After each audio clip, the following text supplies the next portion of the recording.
asking for something, he used the example of a house. We want this nice house. But we don't manage our bedroom. We have a bedroom right now, and we don't keep it clean. We don't make our bed. We don't clean the gutters. We don't mow the grass. We only have to mow the grass, at the house. We only have to do those chores, once every other month, because it's on a rotating basis or something like that, right? But we want a house with a yard.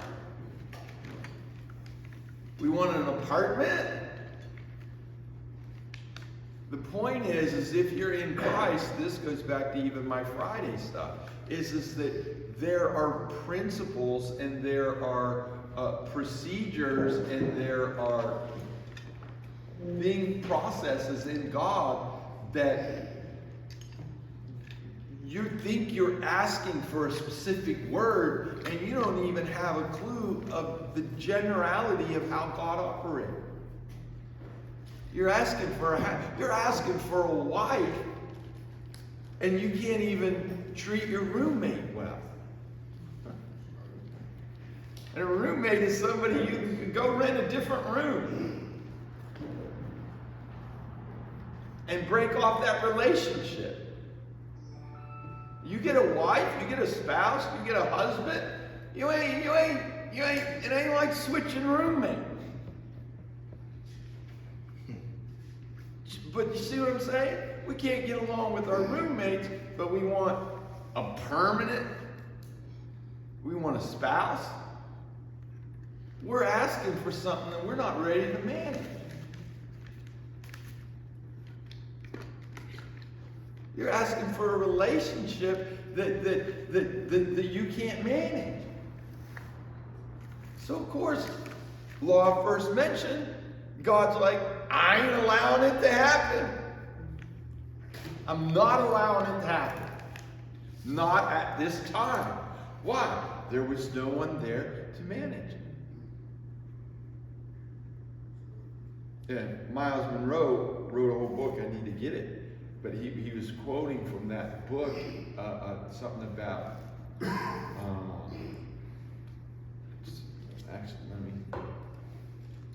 hey Siri, what's Miles Monroe's book on crisis?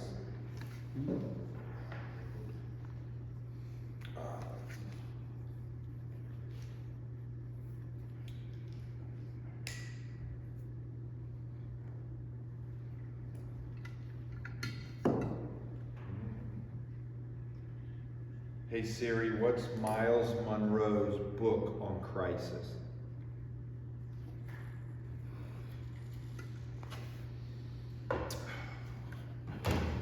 Find that for me.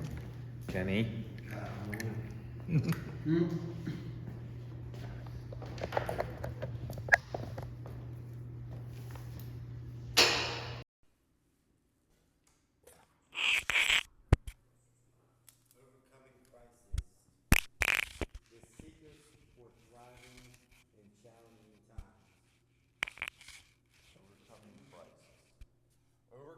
Crisis, the secret. What he teaches in that, I'm assuming, because he went into his book,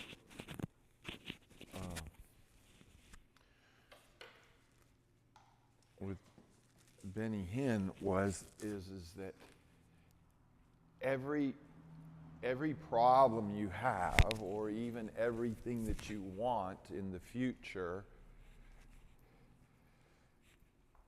is going to be a management issue. Everything you want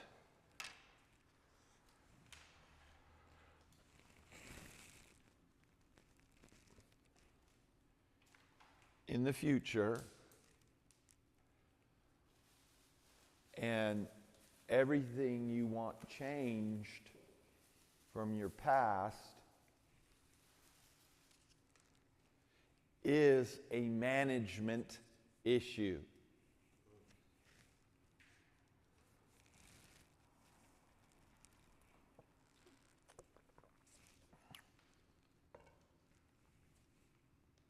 We live?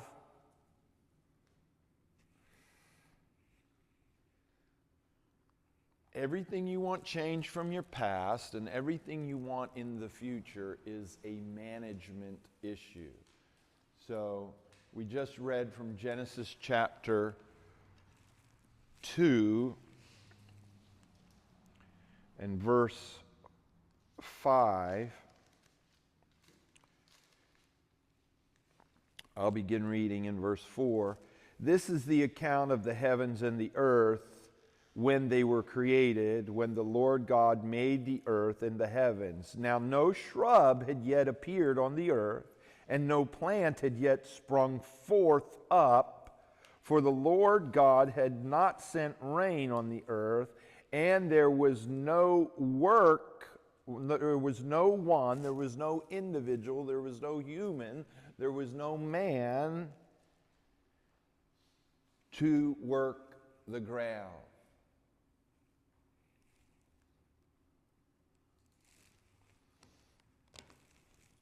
And so the point is that God does not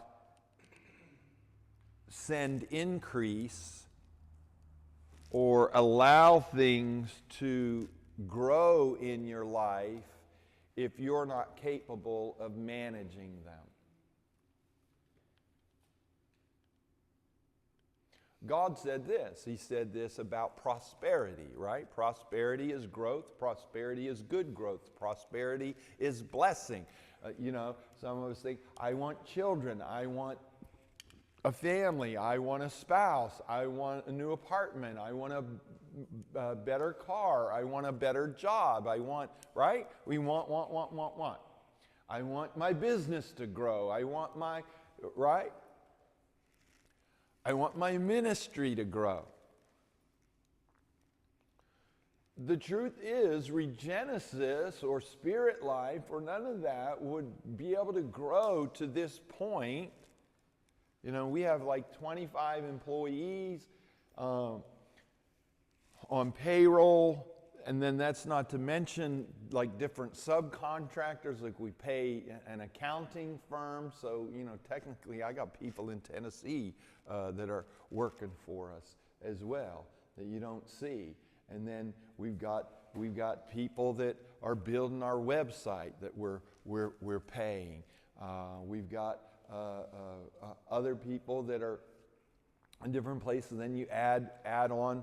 I've got a board of directors. I've got 3 boards of directors. I've got one for the church. I've got one for Regenesis, and I've got another one for Petersburg Reach Out Center. And I could never, listen to me, God would not even, and even this, we're going to open this cafe here and everything, and y'all know, I'm like, this has been a dream of mine for more than 20 years. I knew when I bought this building, this was going to be used for the Lord. Before I had this building, I had a building down on Grove Avenue, right at the corner of Grove Avenue and where you turn to go up to Virginia State, right there on the corner. And when I had that, I drove my then pastor, I drove him down there, and I told him, I said, this is before I was a minister in full-time ministry or whatever. I rode my pastor down and said, and I offered him that building, and I said, this would make a great cafe, and we could do ministry out of here, and we could have a coffee shop and everything. That was almost 25 years ago. Now his response, and I'm understanding it a little bit more, but his response, and it kind of blew me away, because his response was like, you can have it. He was like, we tried that back in the early, they had Victory Coffee House right down on Market Street, down here at the bottom, about 2 blocks down. He said, we had a coffee shop. It wasn't like this. It wasn't like Starbucks. Like, this is like before Starbucks. This was like, for street people and come in off there and just kind of ministry, coffee and popcorn or whatever,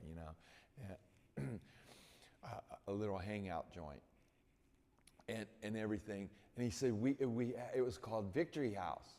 I don't know if Mr. Jordan remembers it, maybe. He's a longtime resident. He might have stumbled in there in a different state of mind. Yeah, you remember it? It was before my time. But he was telling me, he said, we had a couple in our church that wanted to do something like that. He said they came under such attack from the enemy that it almost tore their family apart, almost drove them to divorce, and we couldn't get people down. And he said we came under such attack trying to do that ministry that we just had to shut it down. And so when I was like, I'm all excited, like, hey, let's do this. I got it's a great building, and it was a great building. He's like, you can have it. That's not for me.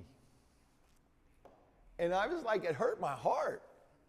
Like to hear, like this man of God I looked up to, it hurt my heart to be like, oh my God, like you don't want to do ministry? You don't have a heart for, this, But I'll say this, now years later, like I get it. And it's actually a principle in God.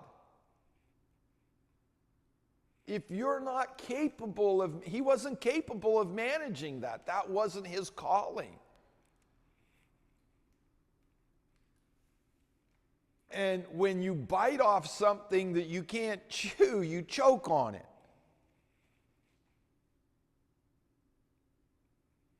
It'll take your breath away. God knows that. So therefore, a lot of times when he says no, or he puts us in a process, you know what that process is? And then too, if he gives us stuff, and we don't go through the process, then we don't know how to manage it. It's like, boom, now I got this thing. It's what I wanted, but it's more than I thought. Like I said, how's this cup of coffee made? We talked about, there's, you can put down your money and I can hand this to you. And we can say, the ingredients are milk, espresso, and flavoring, and then we can maybe say, well, you have to have this, machine that froths it all and does its thing. But if you really think about it, there's way more than that. There's like way more in the process than that. That's a $10,000 machine. Part of the process is that people had to save up some money to get it. Part of that is somebody had to invent a way and know that, hey, the steam and the this and the that. And so there's a guy who's long dead who gave his life probably to creating the perfect machine. Now, when we get our we don't even know about that. We don't even know about like his frustration that he went through. Then the other thing is great, I'm going to do a coffee shop. Guess what? Unless in the 70s, in my coffee journey, we've been calling and telling people we're going to, and people are going, you need to meet this person, you need to meet that person, you need to meet this person. I met a Christian, so through a pastor in Oregon or Washington. Which one's next to California? Oregon. In Oregon, there you go. In Oregon, a pastor who who had this she's older now, probably in her late 70s, and they just had a small little church. I mean, a small church. And he's like, you need to, and it was a long time friend of my wife's from Bible school back over close to 40 years now, 35 years ago in Bible school. And now we're pastoring a small church in Oregon. Had this lady who's in her late 70s attending there, and her name was Oksana, whatever, Ivanka, something, from the Ukraine. And this lady back in the 70s was doing coffee shops. Her and her Russian husband had like 8, at one time I think they had 15 coffee shops in the 70s, and then all the way through the 80s and stuff, like when Starbucks was even just starting out, and even before Starbucks, like in Berkeley and all this and that. So this lady's like been in the coffee business, like that's what she did. Like she's like one of the OGs, one of the original, her and her husband, like knew coffee. And she does now, she in her 70s, she trains people how to open up coffee. She's Christian now, and I don't know, when she got saved, born again or whatever, but she trains people on how to open up coffee shops and stuff, and kind of combine it with ministry and everything like that. But I say that to say, like, even for us to open this up, and the only reason why I would do it is because it's like cool now. I'm just saying, like back in the 70s, I was a part of where I was in high school and junior high, and I was a part of a coffee shop, kind of like the Victory House. It was open on Fridays and Saturdays night. It was just open doors, and it was percolating coffee, and it was free to whoever would walk in, the street people, and we would have Christian, guitar player or whatever, hippies. It was the kind of that, Jesus movement. And so, we were, downtown in our town and everything like that. But see, it took, and I'm going back to the process, the only reason why I'm doing this is because now Starbucks has made it bougie and has made it profitable and has made it to where people are willing to pay $6 for a coffee. So what I'm saying is there had to be men. There's a whole lot that goes into this process. There had to be people that have created a buzz and created a certain environment and a certain market. I didn't create this market. But you see what I'm saying? The market has to be there. And in a lot of cases, the person who's taking advantage of the market didn't create the market. They're just managing something within the market. So sometimes we're asking for stuff and we're like way, way ahead of ourselves. We don't understand. Like, you got to unwind this thing and go way back. For this thing to work, some old dead guy in Italy,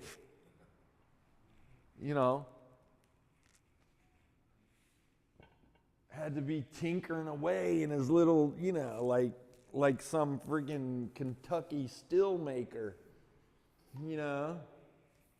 running tubes and twisting copper and soldering and getting the boiler just right, and just for us to have this cup of coffee, there's a process to being fruitful, and there's a management that has to be in place, or it just doesn't happen. So what I'm saying now, now this is a fulfillment of something. And like I said, 25 employees and all this and that, when we had a thrift store.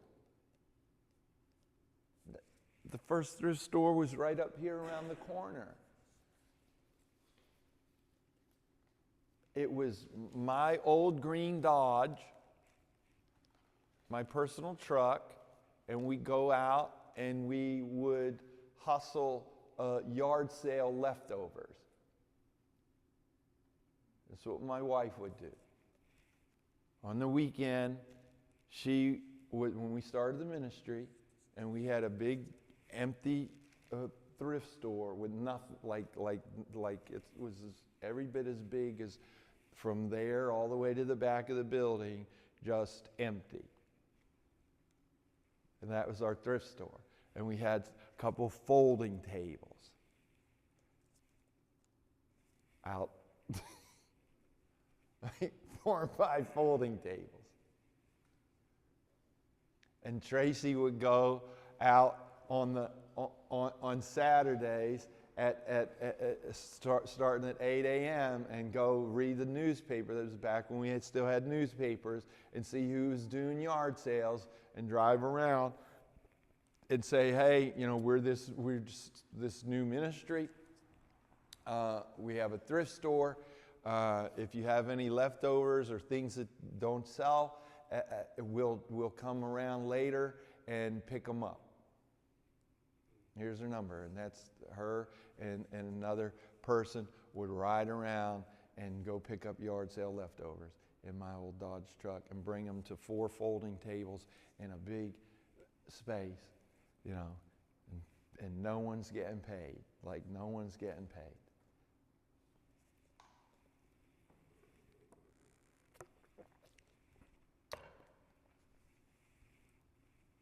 I was not ready. I couldn't have, man, listen, you think I'm hard now? You think I have a scowl on my face now? You get upset because I don't say hi to you when I walk by you now? You didn't want to know me back then. You heard that movie Bad Santa? They're making one about me called Bad Pastor. The early years. I'm telling you, I was like, we had nothing, right? So, except we did have a recycling bin, and that was like where you had to throw your aluminum cans. And God forbid if I saw an aluminum can in with the rest of the garbage. Like I'm hunting, I'm walking through, I'm finding out who put, because we needed that 2 cents. I'm serious. And then we grew a little bit, but then I could walk into I knew every piece of furniture that there was. If it was bigger than something that could fit in your hand, I knew where it was in the thrift store. I knew what it was, and I was like, hey, where'd that go? Did it get moved or did it sell? Ooh, that was $20. Oh, good. I knew it. I rearranged the whole thrift store. I was the master of Jenga in the thrift store. But I had to grow.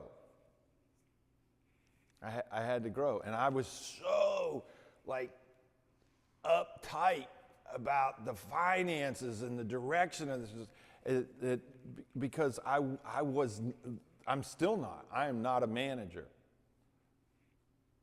I am not a manager. But I had to be in that role, And so I was just always,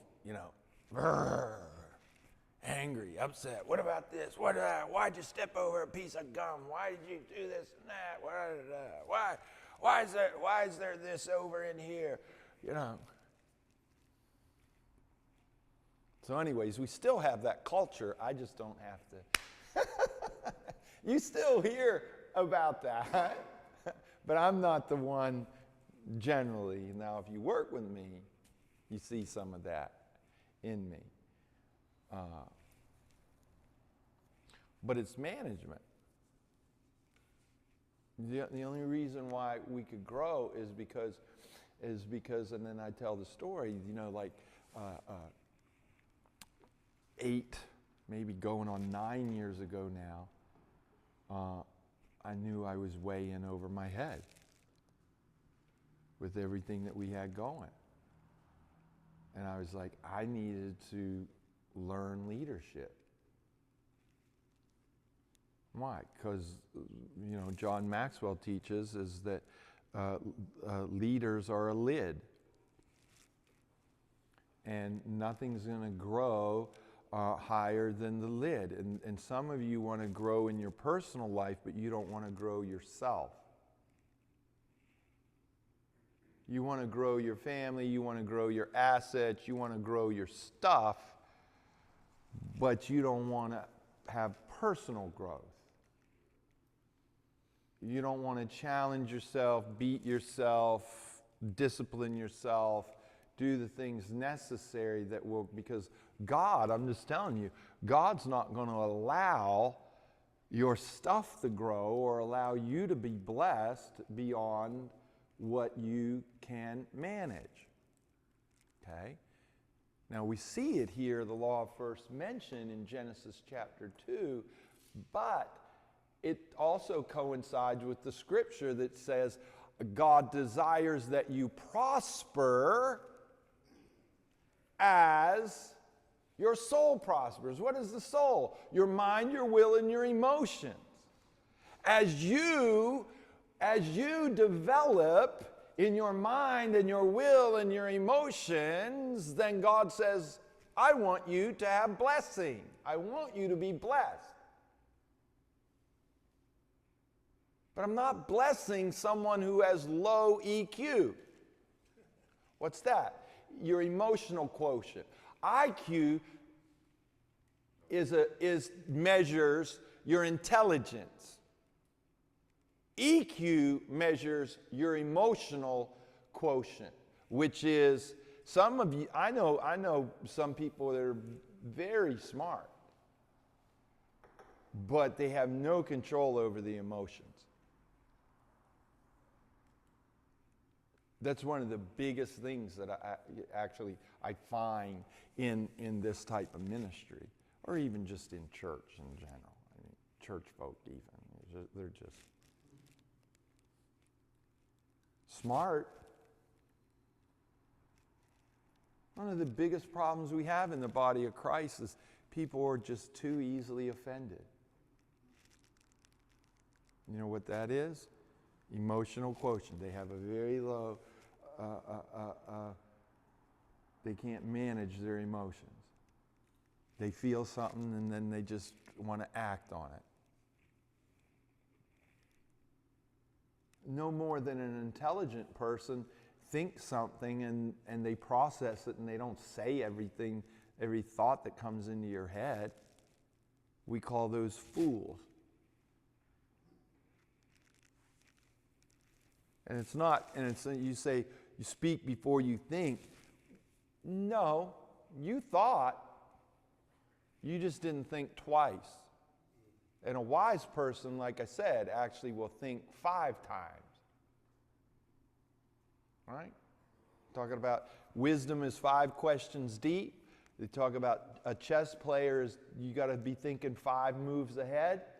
Same thing with your brain and your tongue. If you want to be perceived wise, then you'll think 5 times before you speak.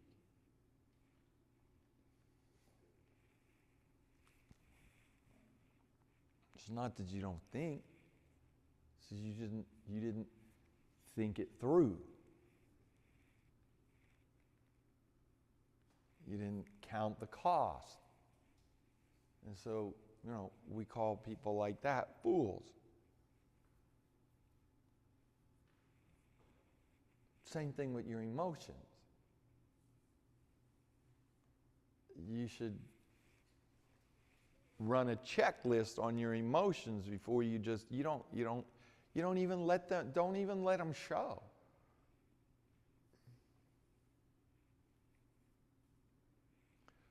You can write this down.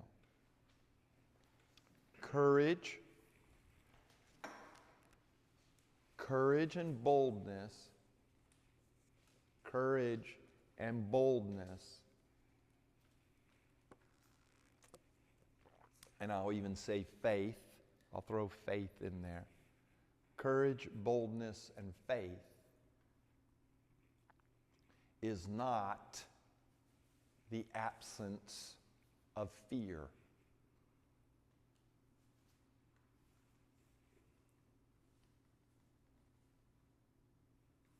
Courage, boldness, and faith is not the absence of fear.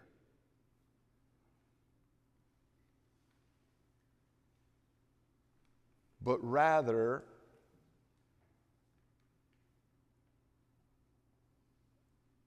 the willingness to rise above it.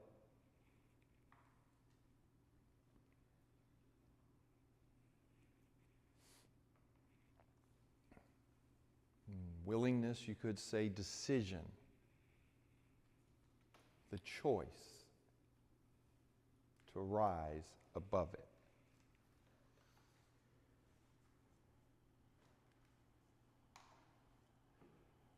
And you can replace fear with anger, pride, throw any emotion in there. And you will be an emotional genius. Just like if you had a high IQ, you can have a high emotional quotient. But it's by choice. I do not allow my emotions to be a dictator or dictate.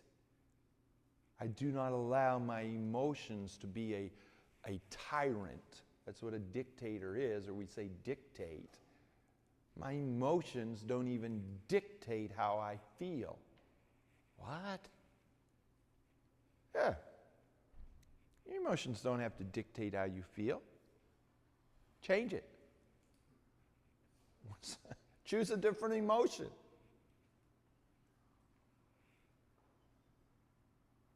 Just like a thought.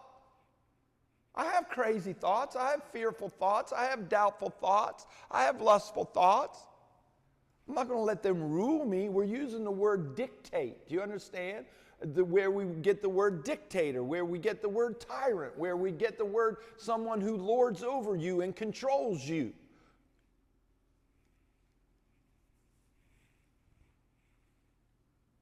And most of us just allow our emotions, our feelings to be tyrannical, a dictator in our life. When you're supposed to manage your emotions are not supposed to manage you. So God says, I desire that you prosper as your soul prospers, as your mind, your will, and as you grow in mental capacity to be able to handle 25 employees. As you grow, and you can't manage $1,000. And you're like, man, I wish I had a better job. Man, I need 10,000. Well, you don't even manage 1,000. It's just a principle in God. People tell me, oh, Pastor, tell you what, man, I just played the lottery. I feel good about this. I had a dream last night, and some numbers came to me. And then I was driving behind the car on the way into work, and I saw those same numbers on the license plate. I'm telling you what, I'm going to pay off this church and your ministry whenever I hit this. When then? You don't even tithe on the $100 that you get. Don't tell me that you're going to get $1 million and give me 100,000. It ain't happening. If it was in your soul, if it was in you to do it, you'd be doing it now.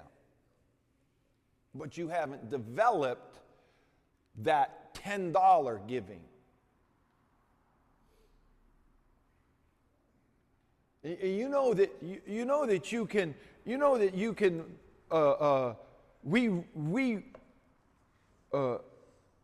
reverse engineered this coffee. We went around for the past year. We went around to all different coffee shops in Richmond and different ones that said this is the best, and heard about this one and went to North Carolina and South Carolina where we went. We get there, and I'd have to always get the same thing because I had to say, oh, okay, which one's the best? I can't get this and then get that and get a whole bunch of different things. So we're just tasting the regular coffee, and then I would get a caramel latte. And then who had the best of all the different places through all of our travels? Which one did we like the best? And then we would buy their house coffee. A bag of it. And then we would take it home and put it through our little Keurig, one cup size, and just drink it black. And then we would smell it, and then we lined up, 10 different bags. And then, one day we had over here, and we made like 6 different types of coffees, and we narrowed it down, and this is the one we like. This is the one that tastes the best of all of the different blends and everything that we have. This is the whatever. And then we took it to our roaster and said, make us this. Roast us this. And then we sampled that and said, no, I want it 10% stronger, or 25% stronger, or we want it more, we want more of the fruitiness or the more of the caramelness. So coffee has, it can taste earthy, nutty, chocolatey, it can taste caramel just in and of itself, depending on where the bean was grown and the altitude and everything like that. Anyways, there was a whole process. I don't know where I was going with that, but there was reverse engineering. Okay? So reverse engineer that to discover what's needed, what's lacking, how it can be improved. That's what rehab is. It's just reverse engineering. It's just taking a step back and evaluating and going, hey, this is where we made mistakes. This is where we could improve. This is what I need to change. This is where I need to face of this, that, or the other thing. Some stuff got in here, back when I was a kid, and now we need to remove that. But this is the makeup. And then you look at something that you want to become, and then you go and you ask somebody who's at a place that you want to be at, and you say, how did you get there? And basically, what are you asking for? You're asking to, hey, I see this product. I love this product. I love this about you. How did you become that? And so you're basically asking them to give you the blueprint to reverse engineer, like, okay, you started with this, but you ended up here, right? I just reverse engineered for you this coffee shop and our thrift stores. Then along about in year 8, I was peaked out at my capacity of leadership. And I was frustrated. And everybody hits a wall, and everybody hits a ceiling, and everybody hits their limit. But guess what? The limit you're at today doesn't mean that that's where you have to stay. Just increase your capability. Increase your capacity. You should be able to look around and say, it's possible. This is my motto. If it's humanly possible, I'm human. And again, that's not an arrogant statement. I'm not standing, no, what I'm doing is I'm looking around going, there's better coffee out there. There's a better pastor out there. That's not good. I don't want to be the pastor that comes in and kicks kicks the garbage can over and dumps all the trash out to look for, 2 cans that someone might have thrown in there because we need that nickel, when we go down to the recycle.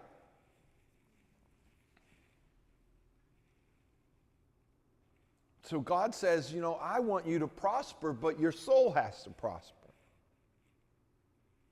Your emotional quotient has to change. You're letting your emotions run, be a dictator and a tyrant in your life. It's forcing you. Your anger pops up and you do exactly what it tells you to do.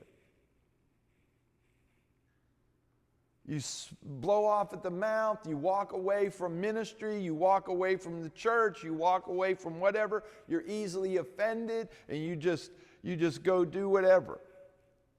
And you don't take into account, I've been talking to different people, like the will of God, you're either in it or you're not. Now that's not a light thing. Most Christians just think that they can tamper with the things in their life. They can change and do this and, I'll just go get this job. No, you can't just go get this job. If you believe you're in the will of God, you can't just go get another job.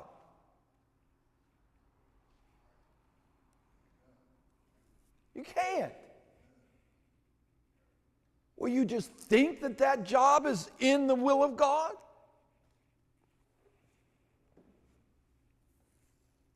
You haven't reverse engineered your life enough to see that jobs have a core group of people around them, that your influences and people are influences and people are connections to the next thing, and that you're going to be there learning something. And you're going to be in an environment that's going to either cause you to grow or be corrupted.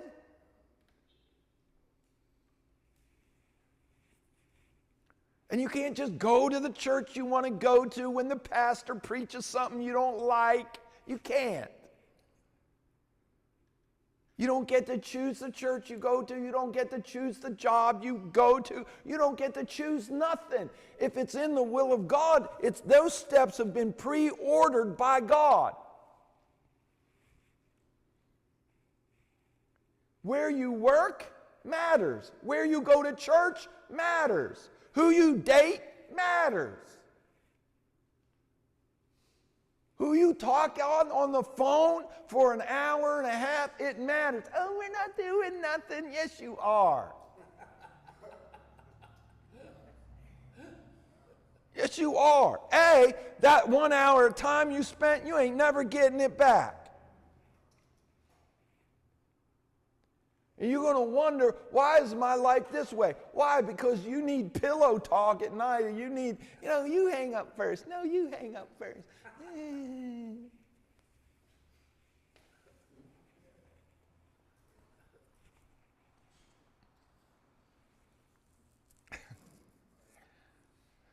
A lady posted something on Facebook and said, "Can you believe this? This guy," it showed the picture of this guy, and it said, "This guy says that he will not date you unless you pay for all of his bills." And then he put a list of all of his bills. My mortgage is $1,700. My HOA is $125.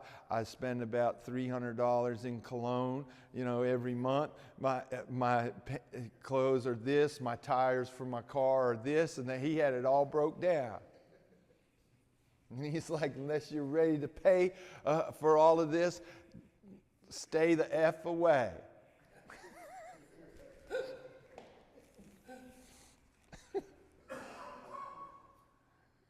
She's like, girl, can you believe it? Someone will put some. I put a comment on there. I said, at least he's upfront about it. Because listen, I know the 2 ladies that posted this.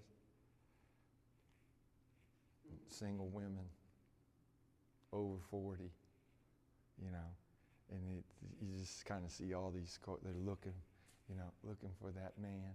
But I can guarantee you, I said, at least he's upfront about it. Most of you are taking fellas in, and they just gradually slipping it all in on you. You end up paying for it all anyway. They just didn't tell you that up front. For real. Ladies, the apartment's in your name, the car he's rolling's in your name, the insurance is in your name, the phone bill, the phones are in your name, everything's in your name. The lights, the water, everything.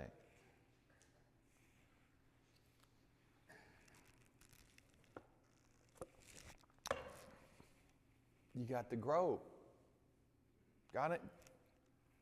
Unless you're ready to manage it, unless you're ready to change, unless you're ready to face these things, God says it's not a matter of asking. You can ask Him all you want.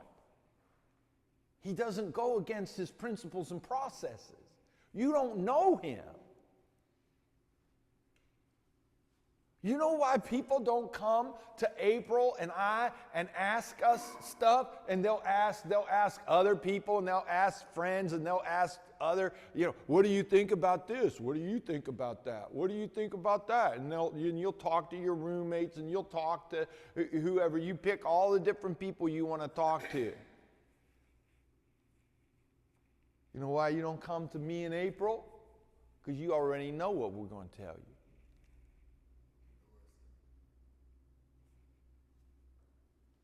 I'm just saying, it's established what God is willing and not willing to do. And some of us we don't even know what He's willing and not willing to do. He will bless your socks off.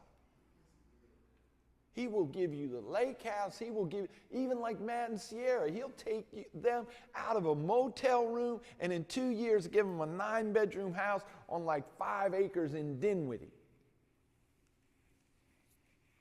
For less than what they were paying for a 2-bedroom house in the hood in Petersburg. God will do it. But He's saying, in the measurement of how you're willing to grow, lay down your life, surrender, and do what I want you to do, is to the measurement that I'll bless you. So stop asking for blessing, and you're not willing to face your giants. You're not willing to manage. You're not willing to grow in your capacity. You're still allowing your emotions to be a tyrant in your life, make you random, push your buttons, and get you all out of space. Why would I give you something? If I give it to you, you got to understand these principles about God that are immutable, meaning they don't change. They don't change. One of the things that doesn't change about God is, A, He's unchangeable, but He's eternal. God works from the standpoint of eternity. He doesn't work with disposable crap.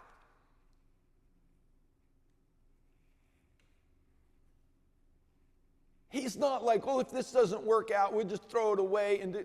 No. Do you understand?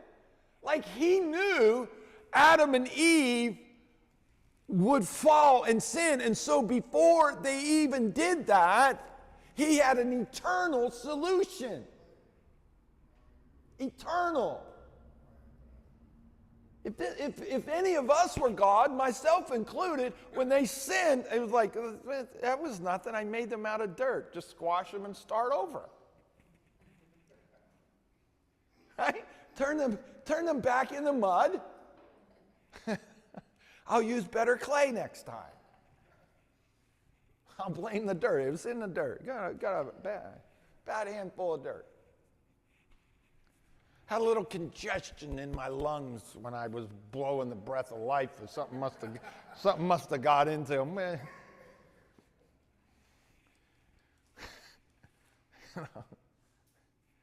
Adam and Eve 2.0.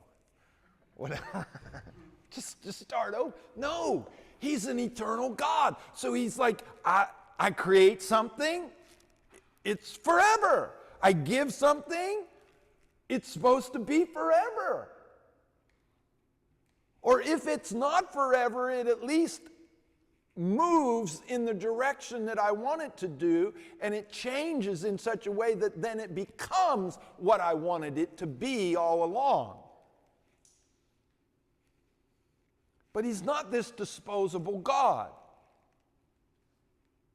So I'm just telling you, usually most of the stuff, reason why we're not getting our prayers answers is because we're like praying for things, and our mindset is, well, that's what I want today.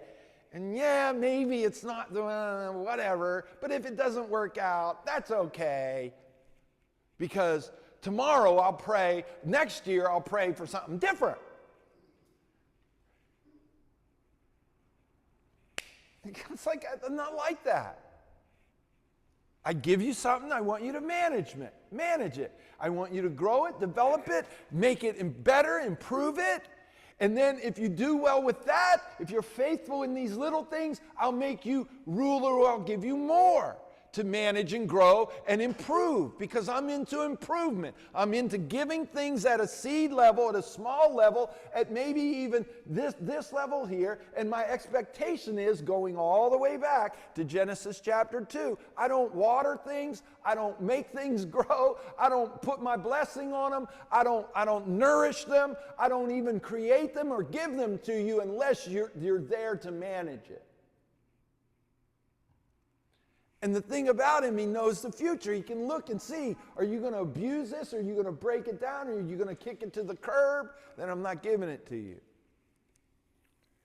Are you going to become distracted by it? Is it going to take you out of where I need you to be? And so therefore, I'm not giving it to you. Yes, it seems like a blessing. Yes, I get it. You want it. But you're not there yet. And so everything about our future, everything about our past is a management issue, has a management issue. And you know who's supposed to be the manager? Us. So when we grow ourself, which is done through seeking first the kingdom, let me add, because Matthew 6:33, seek first the kingdom and his righteousness, meaning put your focus on righteousness, being right before God, right? Then what's the promise? All these things will be added to you. Why? Because now you've sought me out. You've got my perspective on what's right, how I see things as being right. It's because you're not going to treat your wife that you want like you treated your old girlfriends. We need to develop something in you. You're not going to treat the man of God, the Holy One, Mr. Right, like you treated all the Mr. Wrongs.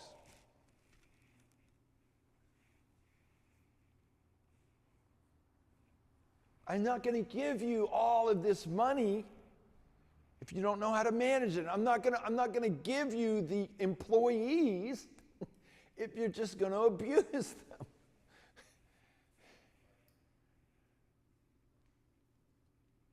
I'm not going to give you buildings and spaces and all of the places. I'm going to test you and try you and prove you. And listen, this is why it says, count it all joy when you have testing. Because why? Why should you count it all joy? Because guess what? No one gets to go from first grade to second grade without taking tests. And what does the test do? The test tell you, if you start taking personal responsibility. See, most of us look at tests. That mean teacher, I can't believe she would ask those hard questions of me and make me study. No. And we look at the test as something that's been put on us. We're not counting it joy. I'm about to break that scripture down for you. Like, when you really understand this, first grader, you'll be like, teacher, give me all the tests you can. If it means that I can go from first grade to second grade to third grade to fourth grade, And all I have to do is pass some tests. Give me the test.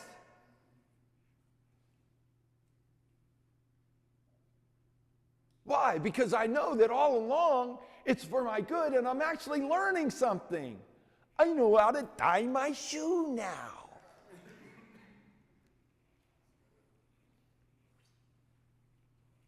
No, they told me you did it wrong. The little bunny hops through the hole.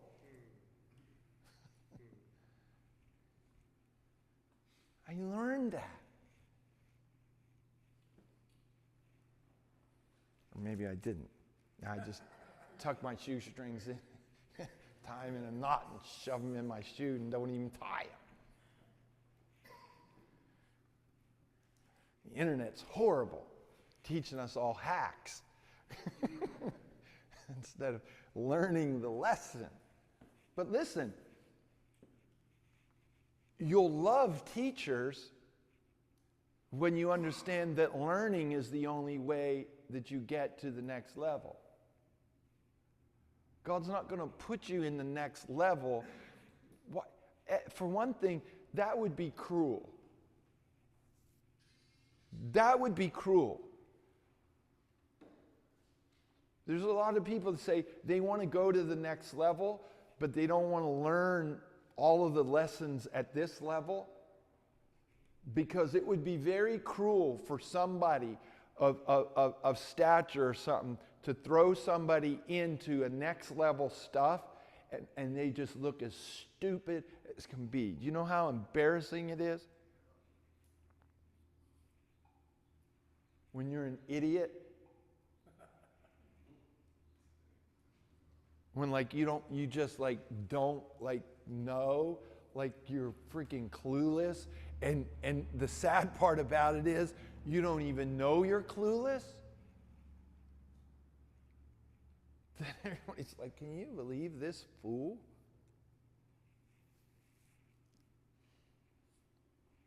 Here's the other thing. If you don't manage it right, you lose it. That's a principle in God. It's a universal principle. You know what I'm saying? I don't even have to bring up God, Jesus, or anything. The universe. Well, let's just talk. Let's get centered right now. Let's get one with the universe. The universe will make sure you lose what you don't manage. If you don't manage it right, you'll lose it. Don't manage your money right, you lose it. Don't manage your wife or your husband right, you lose him. Don't manage your kids right, you lose your kids to whatever it is. Just, you don't manage it, you lose it. It's the universe does that. It's built in. It's built in. And so, yes, we should count it joy when we have tests. Because when we pass tests and we're given tests, that means the teacher believes that we're ready to go to the next thing. Or at the very least, then if you fail the test, which failing test isn't a bad thing either. It's just a test. This is just a test of the National Broadcasting Emergency System. It's just a test. If you fail a test, it's okay. Really, it is. It's okay if, now you can't say F it.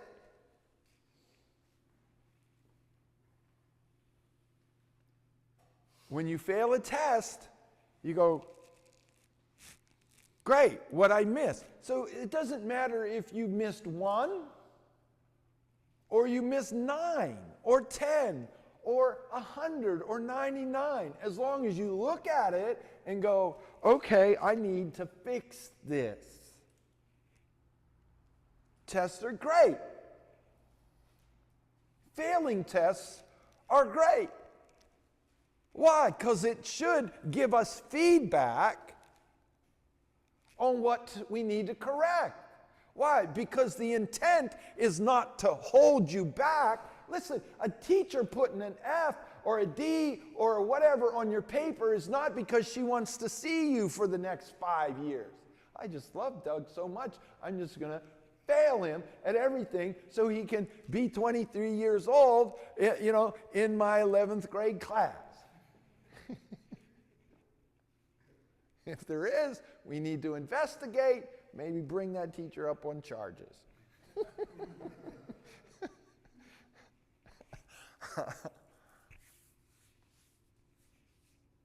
They don't do it for that reason. They mark it wrong, not to go, you're wrong, you're staying here. No, it's like, Doug, you got this wrong. Now, if you study harder, if you read the book, if you get a tutor, a mentor, a coach, a helper, you can get this right, and then you can move forward with that power and that knowledge. And that's what I really want from you. So this lets you know where you need to buckle down and some of the stuff you need to change and some of the stuff that needs corrected. Like I said, everybody loves being correct. Well, I got 100 on my paper. Everybody loves being correct. But you know what? There's very seldom times in life where we ace everything all the time. Most of us are just average. Do you know what average is? Average means you're going to get like at least 30 to 40% wrong.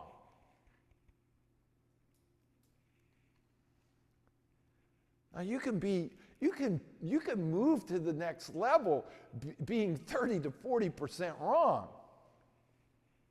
But I'm just saying, eventually you're going to hit a wall. And that 30, 40%, can I tell you, that's the stuff that bites you in the butt. So even then, that 30, 40%, can you pass? Yeah, it's passing. But I mean, if you really want to master something, you want to be an expert at something, you want to really develop your craft, if you want to understand, I'm just saying, CEOs, they do this all the time. The Hall of Fame sports guys, you know what they do? They hire coaches. They're like at the top of their game. The Kobes, the Jordans, the Tiger Woods, all of them, Tyson, Ali, all of them. What did they all had these coaches, and they were the best of the best of the best. Like no one was better than them.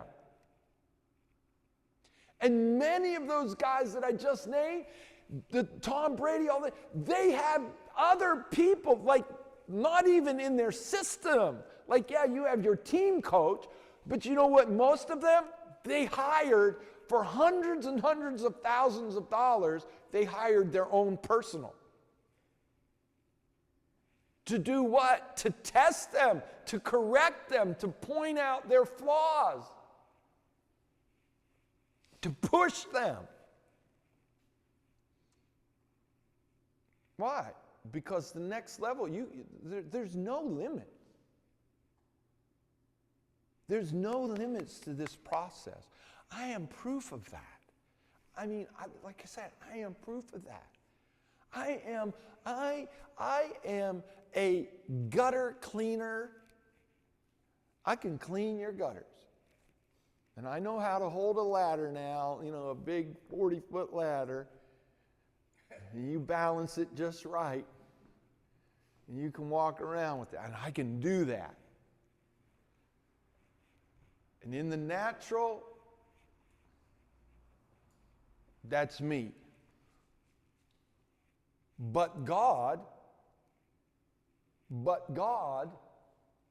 allowed me to progress and progress and progress and progress. Why? He desires that you prosper even as your soul prospers. So as I developed my capacity, my intellect, as I took classes, I went to Bible school. I went to, I've studied, and I went to real estate investing, and I paid, $30,000 to learn real estate investing, and I sat in a church for 15 years under teachers and leaders and gave myself to this, and I honed my abilities. Somebody one time said, well, I didn't know you could preach as good. Some good old Baptist boys that are used to, Baptists have some of the greatest preachers there are. Like they know how to exposiate and hermeneutically and homiletically put it out there, and it's, it's awesome. And some of them had, been doing stuff here around the ministry, but they had never been to a church service and never heard me preach. They came to a church and they were like, I didn't know you could preach like that. You're pretty good. Where did you learn how to preach like that? I said, in jail. And I didn't expound on it. I walked away later thinking, I wonder if he thought that I was in jail. I wasn't in jail, but I was going into jail. Preaching in the jails is where I improved. Repetition is the motor of learning. You got to keep doing things, keep doing things, keep doing things, keep doing things.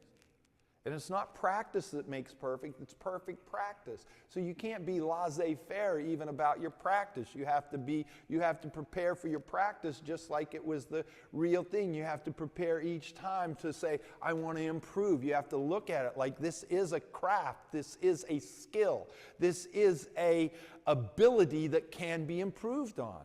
Some people are afraid to get up in front of people and speak. Guess what? Face your fear. Face your fear. I know people that God's got the call of God on their life, but they need to work on how they speak. They need to work on how they present. They need to work on it. You can get better.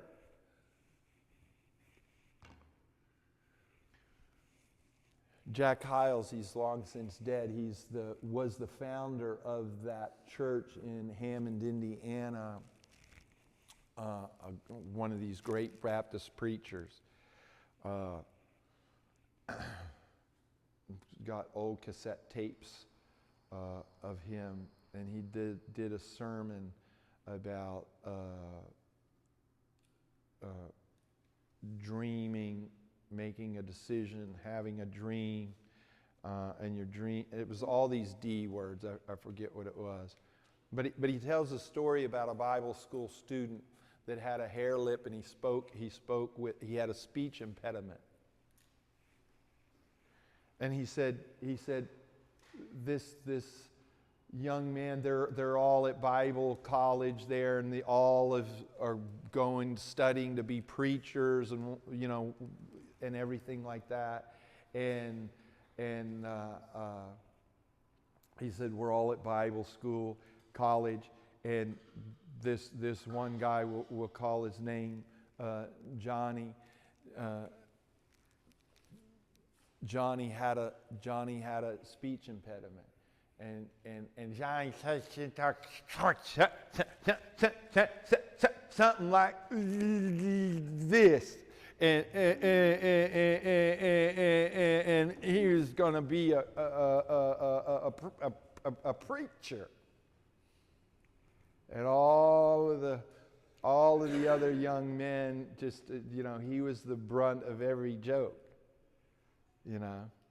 Hey Johnny, what are you going to be? I'm going to be a free preacher.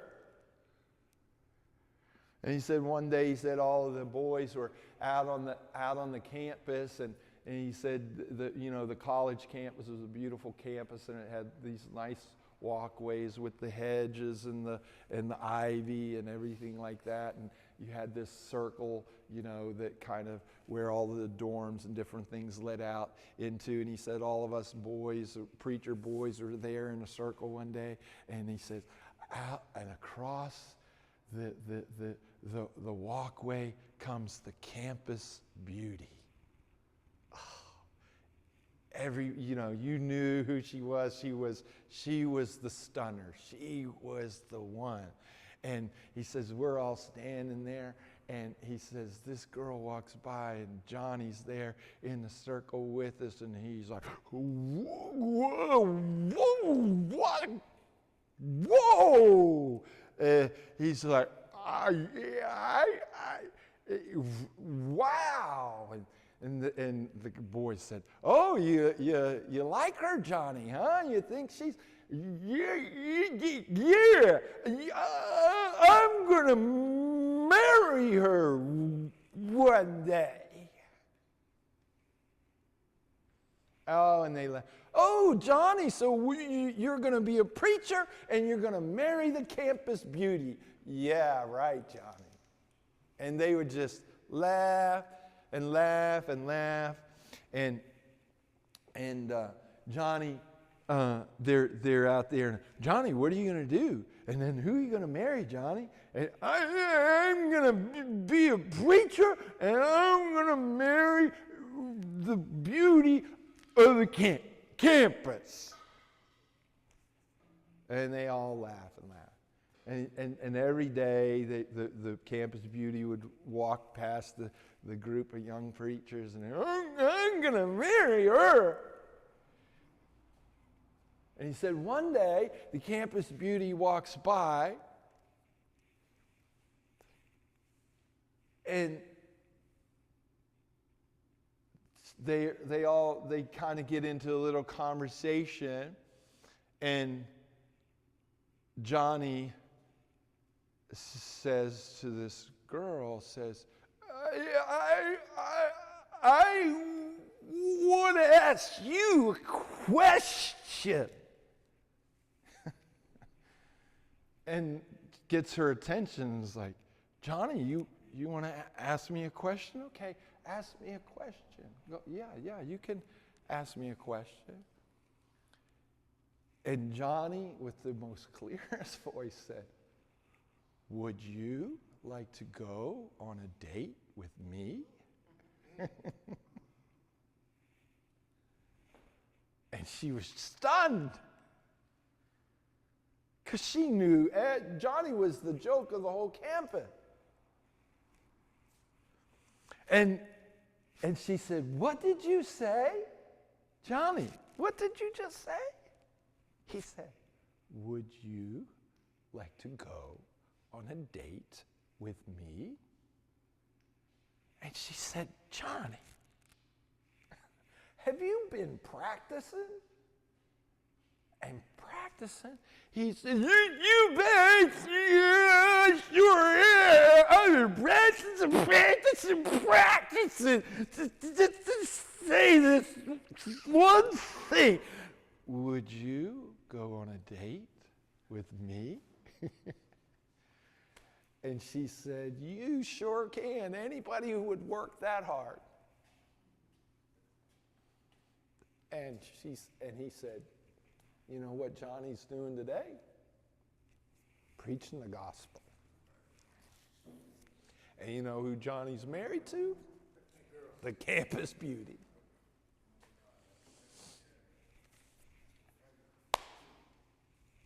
God wants you to prosper.